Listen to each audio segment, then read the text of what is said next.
नमस्कार. मालिकेच्या आजच्या भागामध्ये आपल्याला खूपच खतरनाक अशी गोष्ट पाहायला मिळणार आहे. कारण इतके दिवस आपण ज्या गोष्टी पाहत होतो, अनामिका हे जे काही कारस्थान करते, ती सोहमच्या विरोधात कारण करते आणि एवढं सगळ्यांशी गोडगोड का वागते, तर त्याचं सगळ्यात मोठं कारस्थान आता समोर आलेलं आहे. आत्ता तर अनामिकाने हा जो डाव टाकलेला आहे तो कलाच्या विरोधात टाकलेला आहे आणि तो म्हणजे राहुल आणि रोहिणीच्या साथीने. म्हणजेच इतके दिवस झालं जी अनामिका आपल्याला वाटत असते की ती एकटी काहीतरी करते किंवा निलेशच्या मदतीने सोहमला उद्ध्वस्त करण्याचा प्रयत्न करते, पण तसं काहीही नाहीये. तर अनामिका ही राहुलची साथीदार आहे हे आपल्याला पाहायला मिळणार आहे. म्हणजे अनामिकानेच तो साप जो आहे, विषारी साप, आता नाही रोहिणीला दिलेला आहे आणि कलाचं काम उद्ध्वस्त करण्यासाठी, कलाला उद्ध्वस्त करण्यासाठी हा डाव आखला गेलेला आहे. आता तो साप जो आहे तो कलाला चावतो, कलाच्या तोंडाला फेस येतो, कला बेशुद्ध होते. त्या क्षणी सरोज तिथे धावत जाते आणि सरोज कलाला सावरत आहे. सरोजच्या लक्षात आलेलं असतं की कलाला इथे सर्पदंश झालेला आहे. त्यावेळेस मात्र कला आणि सरोज दोघीही एकमेकींकडे पाहत आहेत आणि कला आता बेशुद्ध पडलेली आहे. अद्वैत जाऊन पाहतो तर त्या बॉक्समध्ये तो विषारी साप आहे आणि इकडे कला बेशुद्ध पडले. डॉक्टर तिथे आलेले आहेत. डॉक्टरांना विचारलं जातं तेव्हा डॉक्टर सुद्धा आता तिथे पाहत आहेत आणि डॉक्टरांनी सांगितलेलं आहे की लवकरात लवकर यांना हॉस्पिटलमध्ये घेऊन गेलं पाहिजे. खूप कमी वेळ यांच्याकडे राहिलेला आहे. आता कलाच्या विरोधात हे केलेलं कारस्थान जे आहे ते आता कसं पकडलं जाणार आहे, कलाचा जीव अद्वैत कसा वाचवेल, हे आपल्याला पुढे पाहायला मिळेल. अशाच अपडेटसाठी चॅनलशी कनेक्ट राहा. त्याचबरोबर आजच्या भागाच्या रिव्ह्यूला आपण सुरुवात करूया. तर सरोज ही झोपलेली असते, कलाला काही चैन पडत नसते.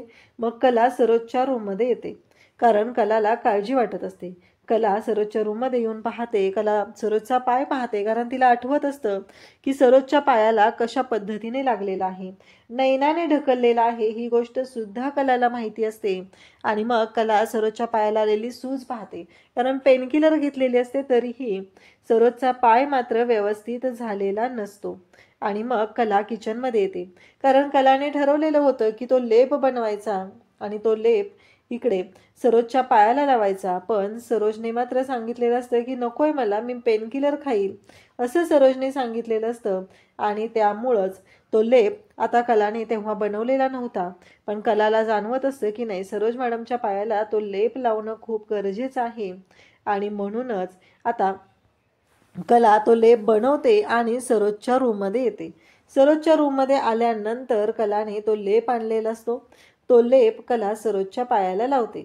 जेव्हा कला सरोजच्या पायाला लेप लावते तेव्हा मात्र सरोजला थोडासा आराम पडायला लागलेला असतो. कलाला मात्र वाईट वाटत असतं की हे सगळं काय घडतंय, म्हणजे ह्या सगळ्या गोष्टी अशा पद्धतीनं कशा चालू आहेत.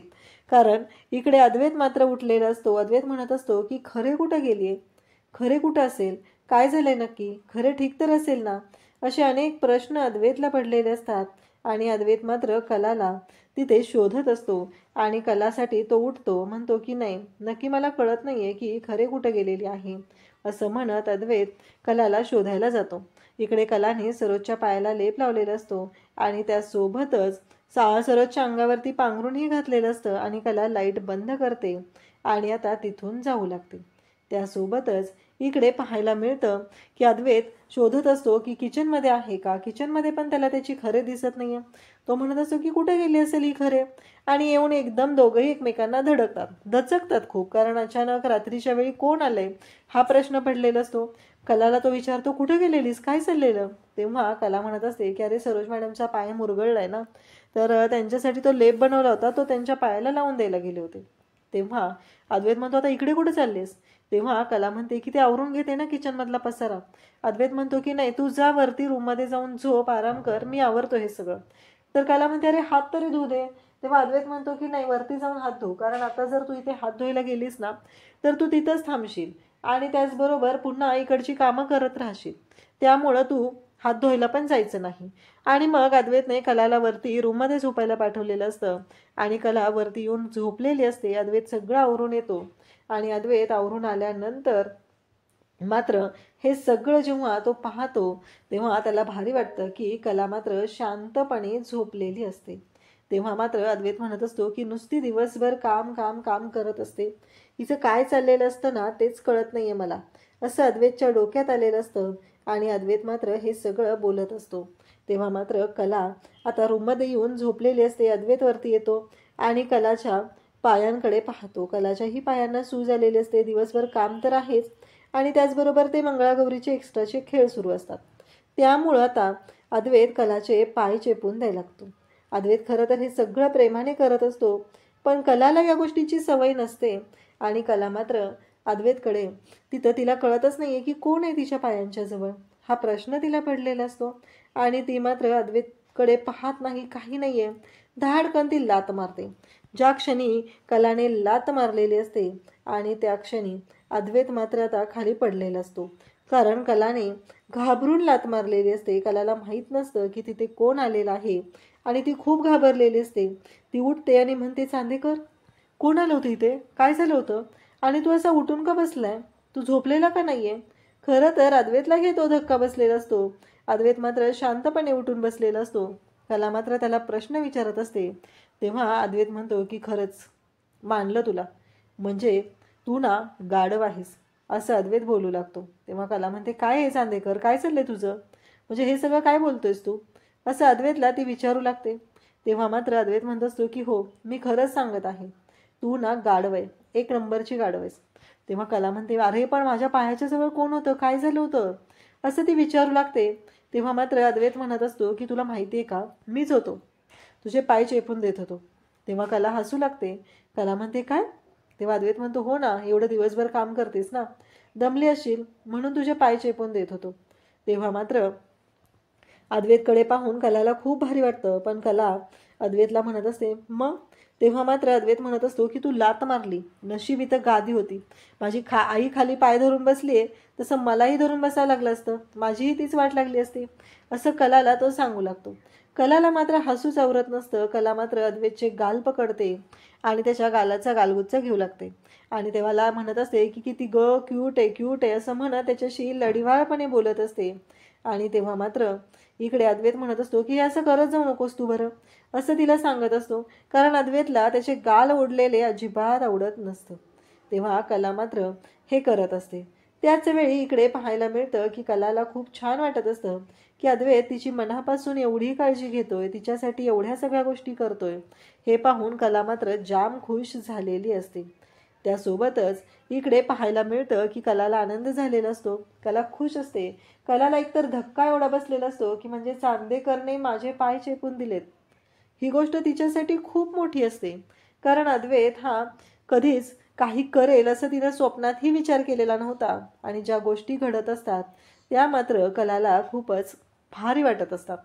त्यानंतर आता कलाला तो म्हणत असतो की आता झोप जा ना, आता काय करतेस अजून.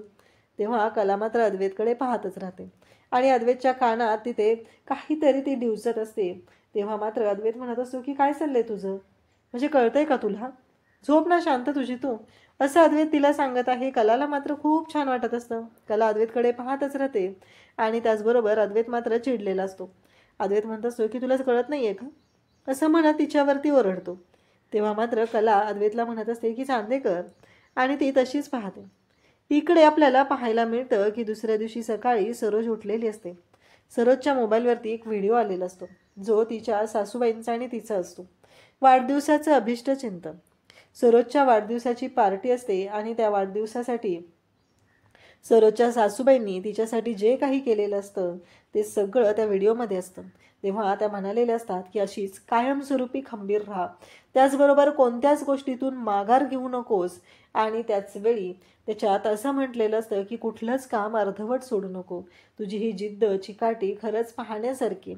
जशी आपली सासू सुनांची जोडी आहे तशीच जोडी तुझ्या सासूची, तुझ्या सुनेची आणि तुझी राहू दे, अशा शुभेच्छा सुद्धा सरोजला तिथे दिलेल्या असतात. म्हणजे हा व्हिडिओ पाहिल्यानंतर सरोजला तर खूप भारी वाटायला लागलेलं असतं, कारण सरोजने जी स्पर्धेतून माघार घेतलेली असते त्यासाठी तर कलाने हा व्हिडिओ तिला पाठवलेला असतो. परंतु आता स्पर्धेसाठी सगळे जमलेले असतात, परंतु अजून सरोज आलेली नसते. आता अद्वैत, कला, त्याचबरोबर संगीता सगळेजण वाट बघत असतात. अद्वैत म्हणत असतो की खरे आई अजून आलेली नाहीये, मला नाही वाटत ती येईल. मला काय वाटतंय माहितीये का, तू एकदा जाऊन आयोजकांशी बोलून घेशील का, तेव्हा कला म्हणते, हो ना रे चांदेकर, कारण इकडे स्पर्धेच्या अनाउन्समेंटला सुरुवात होत असते आणि त्यानंतरची जी स्पर्धा असते ती म्हणजे घुंटणवीरची, जे रिंगण केलं जातं. सासूसुना आतमध्ये थांबणार असतात आणि त्याचबरोबर ते रिंगण तोडून त्यांना बाहेर जायचं असतं. आता या स्पर्धेमध्ये अट अशी असते की सासूसुनांच्या जोडीने एका वेळेस त्यातून बाहेर पडायचं आहे, कारण काहीही झालं तरी त्यांची जोडी तुटता कामा नये असं इथे सांगितलं जात असतं.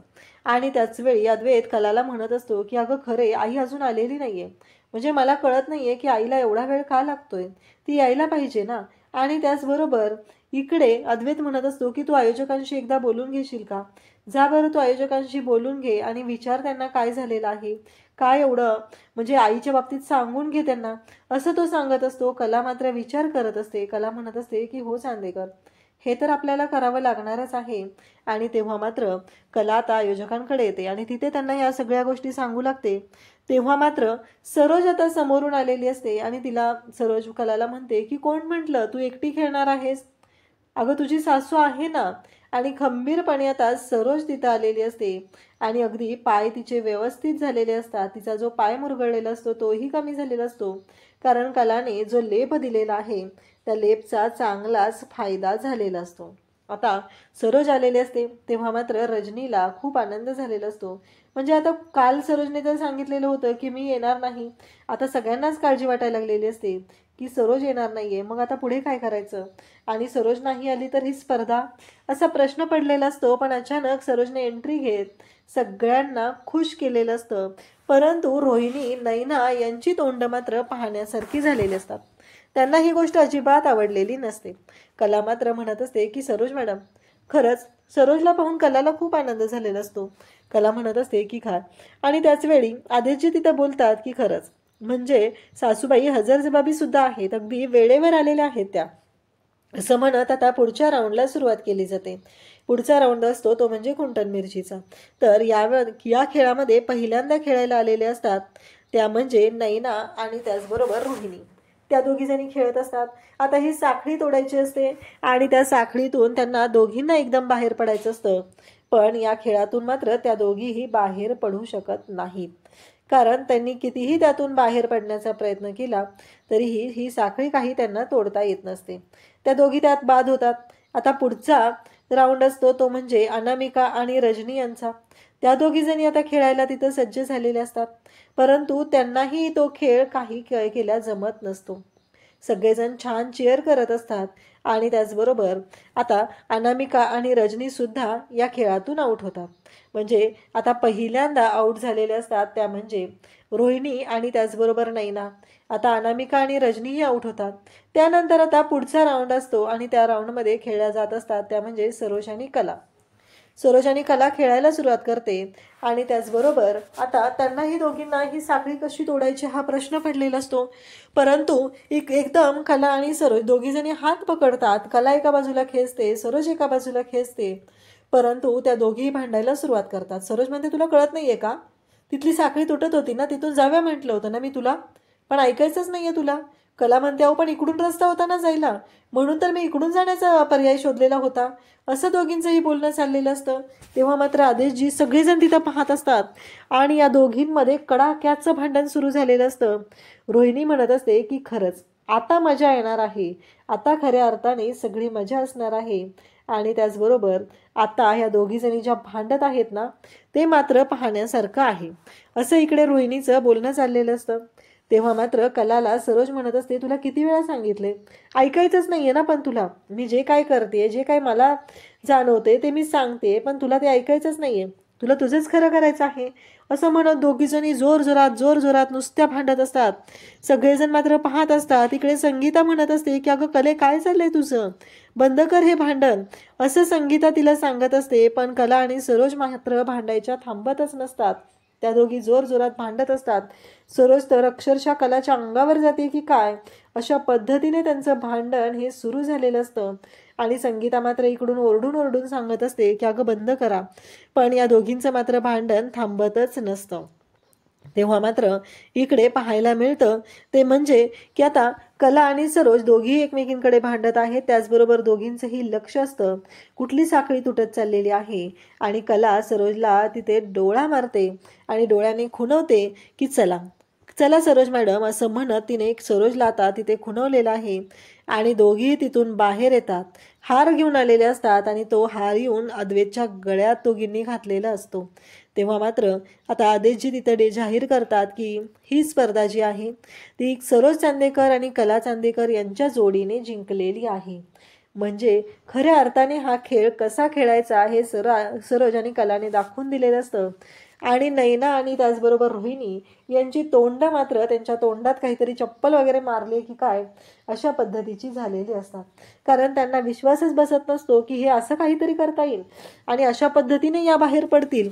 या गोष्टींवर त्यांचा विश्वासच नव्हता. आणि ते कला आणि सरोजने जे काही करून दाखवलेलं असतं ते मात्र पाहण्यासारखं असतं. दोघीही पाहत असतात. कला आणि सरोजची गोजोडी जिंकलेली असते आणि त्या क्षणी कला जाऊन सरोजला मिठी मारते. कलाला खूप भारी वाटलेलं असतं. कलाने सरोजला मिठी मारलेली असते. तेव्हा अद्वैत पाहतो. आदितजी सुद्धा खुश असतात. ते म्हणत असतात की खरंच खूप छान पद्धतीने हा खेळ खेळला गेला आणि या जोडीने बाजी मारलेली आहे अशा पद्धतीने ते बोलत असतात. संगीताला सुद्धा धक्का बसलेला असतो. संगीता सुद्धा इकडे कला आणि सरोज दोघींचीही नजर काढते आणि कला आणि सरोज दोघींनी एकमेकींना मिठी मारलेली असते. अद्वैत टाळ्या वाजवत असतो आणि त्यासोबतच आबा आणि श्रीकांत इकडे बोलत असतात. ते दोघंही म्हणत असतात की मला कळतच नव्हतं की हे काय झालंय. अचानक यांच्यामध्ये एवढं भांडण कसं सुरू झालं. हा प्रश्न सगळ्यांना पडलेला होता. परंतु इथे हुशारीने हे सगळं काम आता पूर्ण झालेलं असतं. इकडे अद्वैत मात्र खुश झालेला असतो आणि नैना तोंडावर पडलेली असते. कारण नैनाला हा राऊंड जिंकायचा होता पण तो राऊंड आता ती हारलेली आहे आणि ही स्पर्धा जिंकलेली असते ती म्हणजे सरोज आणि कला. त्यावेळेस रोहिणी म्हणत असते कितीही जिंकलात तरीही शेवटचा डाऊन मी टाकणार आहे आणि तुम्हाला दोघींना या कलाला मी आयुष्यातनं उद्ध्वस्त करणार आहे. आता रोहिणीला फोन आलेला असतो आणि ती फोनवर बोलायला बाहेर जाते. ती राहुलला म्हणत असते काय झालंय, मी सांगितलेलं काम केलंयस की नाही तेवढं सांग. कारण मी तुला काम सांगितलं होतं आणि ते काम पूर्ण झालं पाहिजे. कारण मला लगेच गरजेचं आहे. अशा पद्धतीने त्यांचं हे सगळं बोलणं चाललेलं असतं. आणि त्याचबरोबर इकडे तो सांगतो की हो अगदी योग्य माणूस आहे आणि तो पाठवलेला आहे. त्याच वेळी इकडे आता अनामिकाला सुद्धा फोन आलेला असतो. अनामिका म्हणते की आई मी आले जा. तेव्हा बिचारी रजनी तिला सांगत असते लवकर या आता पुढचा राऊंड सुरू होणार आहे. अनामिका म्हणते की हो. आता इकडे राहुलने बोलवलेलं असतं त्या ठिकाणी रोहिणी जाऊन थांबलेली असते आणि त्याने एवढंही सांगितलेलं असतं की मी सांगितलेला माणूस तिथे लवकरच पोहोचेल. रोहिणी मात्र तिथं वाट बघत असते. आणि त्याचबरोबर हे सगळं जेव्हा चालू असतं तेव्हा अचानक तिथं अनामिका येते. फोकस अनामिकावर पडलेला असतो आणि रोहिणी अनामिकाकडे पाहते आणि म्हणू लागते तू. तेव्हा ती म्हणते की फोन करा आणि स्पीकरला टाका. असं सांगितल्यानंतर आता रोहिणी राहुलला कॉल करते आणि फोन स्पीकरला टाकते. तेव्हा मात्र राहुल म्हणतो की हो अगदी योग्य माणूस आहे. तेव्हा रोहिणी म्हणत असते अरे पण राहुल तू विश्वास कसा ठेवलास या माणसावरती, तुला कळतंय का काय होऊ शकतं असं ती विचारत असते. तेव्हा मात्र राहुल म्हणत असतो की आई काळजी करायची गरज नाही. मला माहिती आहे ती आपल्यातलीच आहे आणि ती जरी आपल्या घरात असली आणि तुला माहिती नसलं तरीही ती कशासाठी आपल्या घरात आलेली आहे हे सगळं मला माहिती आहे. तू बिनधास्तपणे विश्वास ठेव, अजिबात काळजी करू नको असं राहुल तिला सांगत असतो. रोहिणीच्या शिट्ट्याच वाजलेल्या असतात कारण अनामिका तर तिला जाणवतच नसतं की असं काही करू शकेल किंवा असल्या काही कटात सामील होईल. अनामिका तर तिला साधी सरळ भोळी वाटत असते आणि आता अनामिकाला अशा अवस्थेत बघितल्यानंतर मात्र तिला धक्का बसलेला असतो. हे अनामिकाचं जे रूप आहे ती पहिल्यांदाच पाहत असते. तेव्हा मात्र ती म्हणते की तुमचं काम अगदी व्यवस्थित झालंय. तो बॉक्स उघडला जातो आणि त्यातला नाग दाखवला जातो. तेव्हा आता रोहिणीने तो बॉक्स हातात घेतलेला असतो. प्रेक्षकांनो मला आता प्रश्न पडलाय, तो एक प्राणी आहे, तो एक जीव आहे आणि त्याचबरोबर जेव्हा रोहिणीने बॉक्स उघडला जातो तेव्हा तिला तो चावत नाहीये. अनामिका तो बॉक्स घेऊन येते तेव्हा तिला चावत नाहीये आणि नेमकं कलालाच कसं चावणार आहे तो बॉक्स. आता ही रोहिणी तर तो बॉक्स हातात पकडून घेऊन चाललेली आहे. राहुल म्हणतो मामा काळजी करू नको, तुझं काम परफेक्ट झालेलं आहे, तू बिनधास्त राहा. तेव्हा मात्र अनामिका सुद्धा तेच सांगत असते निर्धास्त राहा आणि हा घ्या आणि जा तुम्ही. असं म्हणत अनामिका तिथून निघालेली असते. म्हणजे ही किती नालायक अनामिका आहे की तिने आता कलाच्या विरोधात एवढं मोठं कारस्थान केलेलं आहे. तर उद्याच्या भागात आपल्याला पाहायला मिळतं की आता काहीतरी शोधायचं असतं आणि कलाचा तो बॉक्स एका टेबल खाली ठेवलेला असतो. रोहिणी मात्र नजर रोखून बसलेली असते. कला तिथे जाते, तो बॉक्स उघडते आणि बरोबर त्यातला जो साप आहे तो कलाला तिथे दंश करतो. कला तिथे उभी राहते. कलाला कळायचं बंद होतं आणि कलाच्या तोंडाला फेस येतो आणि कलाला चक्कर येऊन खाली पडते. त्याच वेळी सरोज धावत जाते, कलाला सावरते. अद्वैत तिथून ओरडतो खरे करून आणि कलाच्या हाताला लागलेलं चावलेलं जे आहे ते सरोजला दिसतं. सरोज त्या क्षणी साडीचा पदर फाडते आणि कलाच्या हात जो आहे तो तिथे बांधते, कारण ते जे विष आहे ते पूर्ण शरीरात पसरायला नको. डॉक्टरांना बोलवलं जातं तेव्हा सरोज म्हणत असते की डॉक्टर, माझी सून कशी आहे असं ती विचारते. तेव्हा डॉक्टरांनी जे सांगितलेलं आहे ते पाहून मात्र धक्का बसलेला असतो. अशाच अपडेटसाठी चॅनलशी कनेक्ट राहा. थँक्यू.